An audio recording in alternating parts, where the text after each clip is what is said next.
അശ്വതി, ഇനി നമ്മൾ ഒരു അന്താരാഷ്ട്ര വാർത്തയിലേക്കാണ്.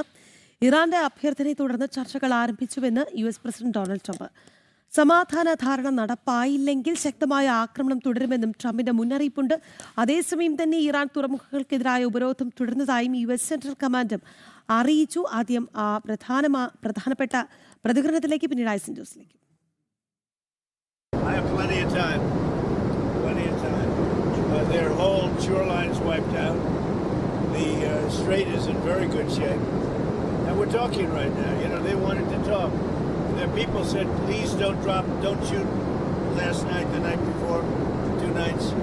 Don't do it. You know, we're having good talks.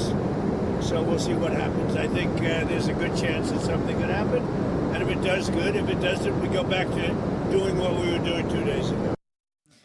ഐസൻ ജോസിലേക്കാണ്. ഐസൻ, അതായത് സമാധാന ധാരണ അതിൽ കുറഞ്ഞൊന്നും ആഗ്രഹിക്കുന്നില്ല, സമവായം ഉണ്ടായേ മതിയാകൂ.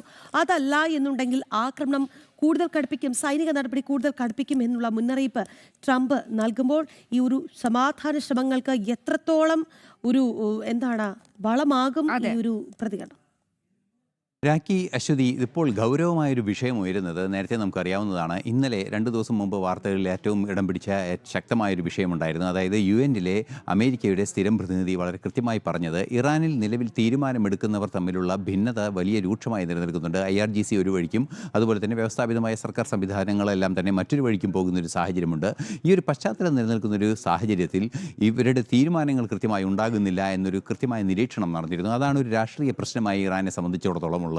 ഈ ഒരു വിഷയത്തിൻ്റെ പശ്ചാത്തലത്തിലാണ് ഈ ചർച്ചകൾ വേണമെന്നൊരാവശ്യം മുന്നോട്ട് വയ്ക്കുകയും ചെയ്തിരിക്കുന്നത്.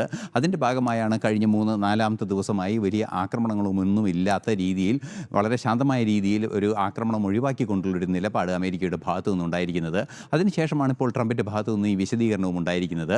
ഇത്തരത്തിൽ ചർച്ചകൾക്ക് ഇറാൻ അഭ്യർത്ഥന നടത്തിയിരുന്നു. അതുകൊണ്ട് തന്നെ ചർച്ചകൾ തുടരാനുള്ള ഒരു സാധ്യതയുണ്ട്. ചർച്ചകൾ തുടരും.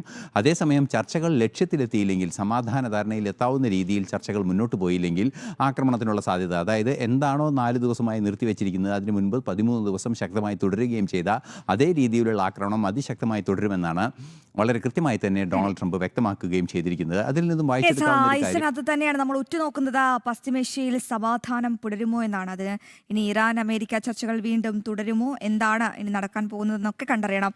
ഐസനാണ് ഇന്റർനാഷണൽ ഡെസ്കിൽ നിന്നും ഏറ്റവും പ്രധാനപ്പെട്ട വിവരം പങ്കുവച്ചത്.